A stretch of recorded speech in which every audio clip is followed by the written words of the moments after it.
বিসমিল্লাহির রহমানির রহিম। আসসালামু আলাইকুম। আপনারা কেমন আছেন? আমার পরিবার নিয়ে আমি ভালো আছি। আজকে একটা সকালবেলায় আজকে নাস্তার টেবিলে আপনাদের নিয়ে আসলাম। দেখুন না, যদি বুদ্ধি করা যায় নাস্তাটাকে আরও সুন্দর সুন্দর স্পেশাল করা।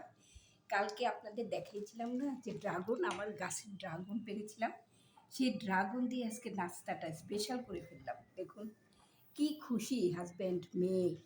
এই যে দেখুন, আমার গাছের ড্রাগনটা কেটে নিলাম, নাস্তাটা হয়ে গেল পরিপূর্ণ। কতই তো ড্রাগন কিনে খেয়েছি, তাই না? কিন্তু গাছের ড্রাগন, এটা একটা সবার মনে একটা আনন্দ লাগে। এই যে গাছের ড্রাগনটা কাটলাম, সাথে আপনাদের নাস্তায় আমি কি কি করলাম আজকে সেইটা আপনাদের একটু দেখাচ্ছি। এই যে মৌসুমি ফল আম, সেটা তো ঋতু দিনই থাকে, তাই কিন্তু আজকে ড্রাগনের সাথে আমটা মনে হচ্ছে যেন উপচে পড়ছে। ড্রাগন আর ড্রাগন, শুধু মেয়ে বলছে আর ড্রাগনই আর কত কথা বলবা বলো তো মা। তাও দেখুন মনে হয় যে খুশি আনন্দ ভরে রাখতে পারি না। এই যে তারপরে নাস্তা কী করলাম সেটা নিত্যদিনের মতো। এই যে কালকে আবার একটু সুযোগ পেয়েছিলাম, তাই এই যে একটু কাঁঠাল দিয়ে, আপনারা হয়তো খান না কিন্তু আমি প্রথম একটু টেস্ট করলাম। এই যে কাঁঠাল ব্লেন্ড করে সেটা দিয়ে একটু কেকের মতো করলাম। যদিও বেশি কেউ পছন্দ করেনি, কিন্তু আমার কাছে ভালো লেগেছে। কি সুন্দর দেখুন, কেকের মতো হয়েছে, কিন্তু কেউ খেতে যাচ্ছে না। আর এই যে ডিম পোস্ট নিলাম, আর মেয়ের জন্য একটু নুডলস নিলাম, সেটা আবার এই যে পনির দিয়ে, এতটুকু নুডলসই খাই কিনা সেই পনির দিয়ে আবার করে দিলাম। আর এই যে ডিম পোস্ট করলাম, ডিম ভাজি খাবে হাজব্যান্ড সেটা করলাম, পরাটা করলাম। আর সেই যে হালুয়া, এই হালুয়া যতদিনই বানাই ততদিনই মনে পড়ে যায় সেই যে আম্মা যে করতো না হালুয়া আর পরাটা। ও টেবিলে যখন দিত মনে হয় যে কী গন্ধ সুবাস, কিন্তু বাসায় এখন কেউ খেতে চায় না। তবু আমার নিজের জন্য একটু হালুয়া করি, এই সেই হালুয়া। আর এই যে গরুর মাংস করলাম একটু হাড্ডি নিয়ে, এই যে পরোটা, এই পরোটা দিয়ে খাবে। এই ছিল আজকে আমার সকালের নাস্তা। আপনাদের কেমন লেগেছে জানাবেন কেমন। এই যে বৃষ্টি পড়তেছে সকাল থেকে, তো তারপরে ভাবলাম যে একটু ছাদে গিয়ে দেখি আমার ছাদ বাগানের কী অবস্থা। এসে দেখি গাছের অবস্থা খুবই করুণ, এবং ছাদেও পানি জমে গেছে। এই যে দেখুন, এরই মধ্যে আবার এত মরিচও হয়েছে, ছাদে আসতে পারি না 2-3 দিন, তাই ভাবতেছি মরিচগুলো উঠিয়ে নেব। এই যে মরিচগুলো উঠিয়ে নিচ্ছি।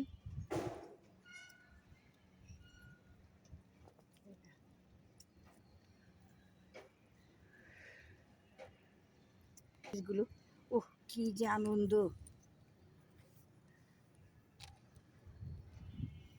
গাছ থেকে মরিচ তোলা, গাছের ফল উঠানো, কি মজা!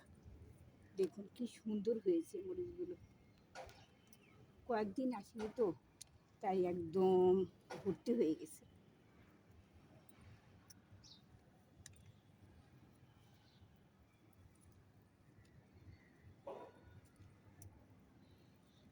এই যে এর আগে আরও 2 দিন উঠিয়েছি মরিচ অনেকগুলো, কিন্তু আরও মরিচগুলো মনে হয় পেকে গেছে বাকিগুলা।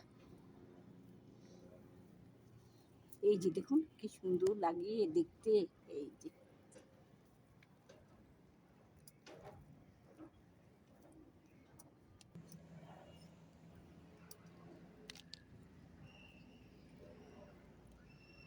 এই যে দেখুন কি সুন্দর। এই যে গাছটা এর আগে আর 2 দিন নিয়েছি অনেকগুলো করে।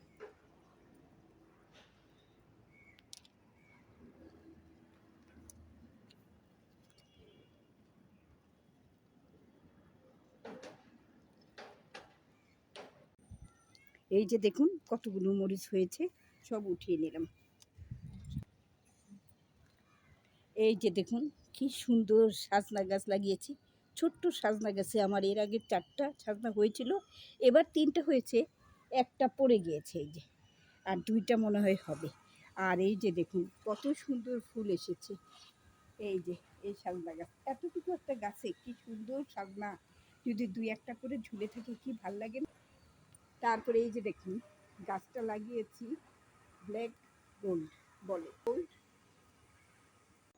এই যে দেখুন ছাদ থেকে চলে এসেছি, এসে বাসায় ছিল ডেউয়া, করমচা, কাঁচামরিচ। মেয়ে বলতেছে, মা ডেউয়াটা একটু, আপনারা কি বলেন এই ফল এটাকে? আমরা তো ডেউয়া বলি। লোকটা বলেছে ডেউয়া, তাই ডেউয়াই বলি। তাই ডেউয়াটা মেখে দাও একটু লবণ দিয়ে। এই যে দেখুন, একটু দিয়ে লবণ, বিট লবণ আর চিলি ফ্লেক্স নিব। চিলি ফ্লেক্স নিয়ে এটা মেখে দিব। আর এই যে দেখুন, করমচা রেখেছি, ডেউয়া রেখেছি, ছাদের এই যে এখন নিয়ে আসলাম ছাদ থেকে কাঁচামরিচ। কারণ আজকাল ছেলে মেয়েরা তো সবাই ভুলেই গেছে এই ফলগুলোর কথা। কেউ হয়তো মনেই রাখে না যে করমচা কেমন দেখতে, কোনো বাচ্চারা বলতেই পারবে না এটা কী ফল। আর এই যে এই ডেউয়াটা দেখুন, এই ডেউয়াটাও কেউ বলতে পারবে না, বাচ্চাদের জিজ্ঞাসা করলে যে এটা কী ফল বলো তো। তাই এই যে আমি নিয়ে আসছি আমার মেয়েকে দেখানোর জন্য। এটা হলো ডেওয়া, এসে বলেছি এই যে দেখো এটা ডেওয়া, এটা করমচা। বাস এখন মেখে দিচ্ছি। আর এই যে দেখুন আমার ছাদ বাগানের কাঁচামরিচ, এটা একটু দিব। ভাবছিলাম চিলি ফ্লেক্স দিব, কিন্তু মনে হলো যে বেশি ঝাল হয়ে যাবে, তাই এই যে, ইস কি সুন্দর গন্ধ বেরিয়েছে। আহ, কি যে টেস্ট হবে মনে হচ্ছে, আমার তো জিভে জল এসে গেল। এখন আপনাদের কেমন লাগতেছে বলুন তো এটা। আবার অনেকে বলে কি এটার সাথে নাকি একটু তেঁতুল সাথে মিশিয়ে দিলে নাকি আরও টেস্ট হয়, কিন্তু না, আমার মনে হয় কি যেটা যেই ফলের যেই টেস্ট সেটাই খাবো। তাই এটাই যে মেয়েকে মাখিয়ে দেবো, এখন একটু খাবো। তাই এই যে ডেওয়া খেতে খেতে আপনাদের দেখলাম ডেওয়া, করমচা, ছাদ বাগানের কাঁচামরিচ এ নিয়ে কীভাবে বাবার ভর্তাটা করলাম, এ নিয়ে আজকে তাহলে এটুকুই শেষ করছি। কেমন? যদি ভালো লাগে আপনাদের, আমাকে একটু সাপোর্ট করে আপনারা একটা সাবস্ক্রাইব দিয়ে দিবেন, কেমন? দিলে খুব খুশি হব, আরও ভিডিও বানাতে আরও আগ্রহ জাগে, তাই না? তাই আপনারা একটা সাবস্ক্রাইব দিয়ে দিবেন। আজ এ পর্যন্তই। এখন আমি ডেউয়া ভর্তা খাই আমার মেয়েকে নিয়ে। আল্লাহ হাফেজ।